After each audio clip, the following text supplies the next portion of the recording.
So today's review is about a case, a mid-size case, and this mid-size case is the GameMax Polaris. And it comes with an RGB remote control, and obviously this case is fully RGB'd up. It can fit ATX, mini ATX, and micro ITX. And it comes with glass on the side there and glass on the front there. And we're going to take these screws off. I like it straight away, because that's pretty cool. We've got a nice little core, a rounded off edge at the bottom. This glass is quite thick as well, and it's tinted about 15%. So inside you can see that there's a shroud. I'm not feeling the GameMax logo on the front there with the branding. I think it should be a little bit more hidden up. It's a bit of a really bright, aggressive green in front of this case. It just stands out. But anyway, this is where you got a full standoff there for your full ATX and your micro ITX and mini ATX. And you've got your 3 fans here. These are RGBs. These are just like the normal strips that go around. Normal blades that are in there, kind of see-through and stuff like that. I probably will do a build with this another day to find out, because I will need to get some more cheaper components to obviously put in there and so it fits in there. But it looks like it's got a lot of cut-out holes, which I like. So if you've got a mini ITX, or is it micro ATX? Micro ATX motherboard, and then you've got pass-throughs to the 24 pin and the USB 3 and stuff. And then obviously you can put USBs in there, or SSDs. So you can put in 5 USBs or 2 3.5-inch mechanical hard drives, or 5 2.5-inch mechanical hard drives. You can also put a radiator on the back here, a 120.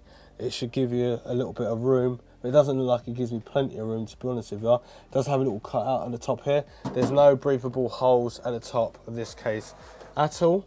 So the only way that you can get air through here, this case, is through the back and through the front.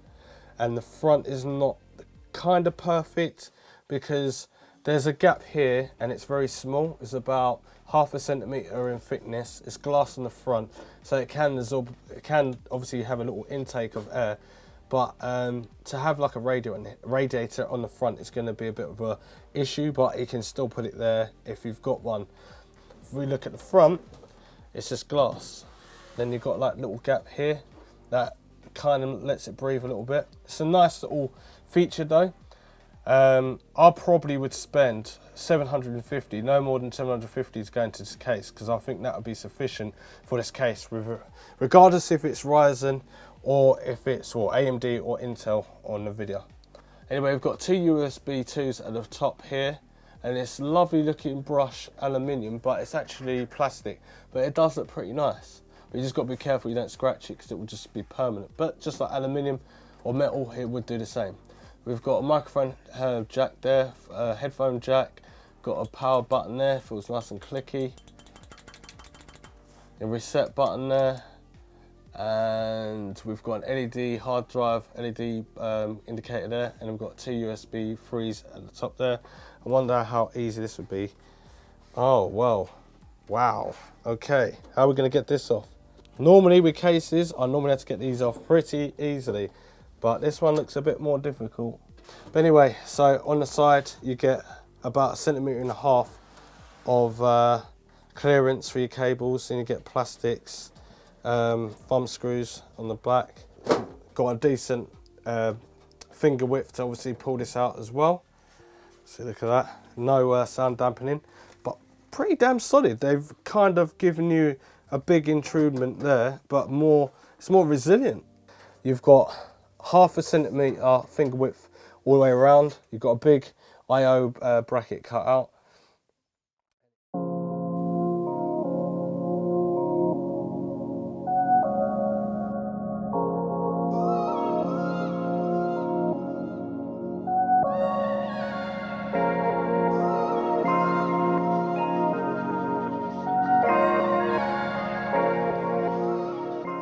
And I like I like these are cool.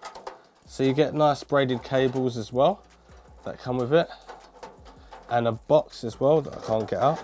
So this is your fan RGB management box. So it just hides down there.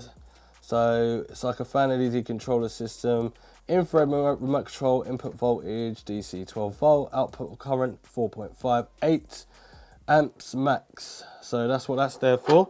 You've got the spaghetti junction at the end, these cables. They could have braided them off if they went to all the trouble to get these done. So HD audio and USB, so you get one of them.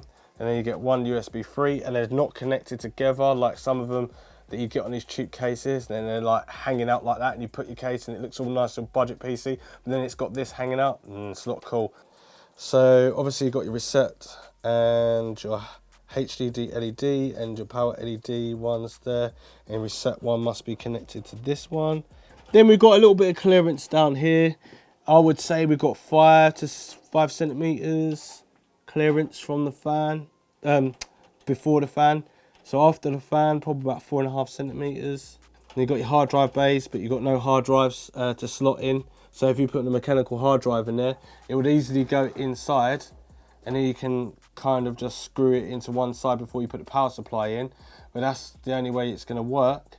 And on the bottom here as well, you've got some foamy tabs for the power supply. So you get a normal standard ATX power supply, and they've even added a little power supply like vibration thing against the shroud, which I've never seen one of them before in any case other than this one. So they're doing things slightly a little bit different. You've got screw-in panels here.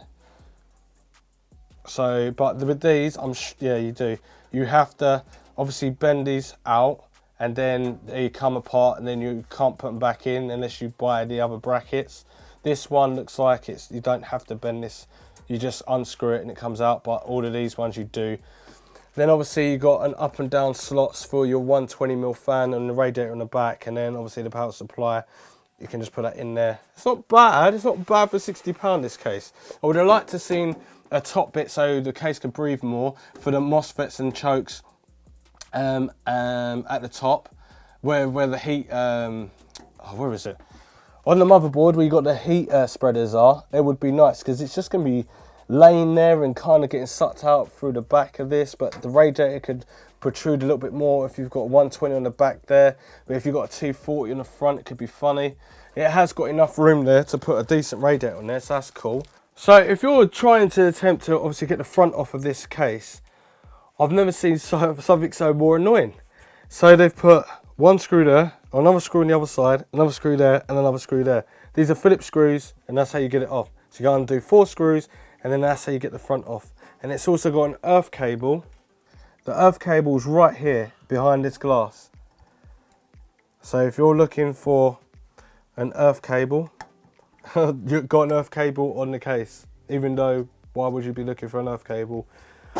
But anyway, it's got this crisscross effect as well, and this is where all the RGB's in. It's like a diamond effect. It goes with all the RGB fans, but if you change them, then you're not going to get the RGB fans on there.